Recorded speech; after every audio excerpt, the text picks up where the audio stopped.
March the 29th. We have 2 parts for your workout today. Part A, we're starting off with an EMOM. Every minute for 15 minutes, you will perform the following list. We have 1 handstand wall walk-up, 7 V-ups, and 12 lunges. If you are unable to complete that work in the minute that you're given, then you can continue the workout like it's an AMRAP for 15 minutes as opposed to an EMOM. If you'd like to challenge yourself, your score on this workout would be your slowest round.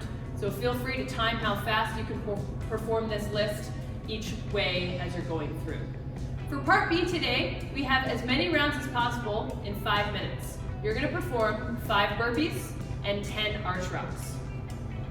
If you'd like to try this as a partner version of this workout, you and your partner will switch off doing 5 burpees, but you are unable to perform the burpees unless your other partner is in an arch hold. So for 5 minutes, you'll go back and forth performing burpees, but the other person must be in an arch hold for you to be able to perform your work.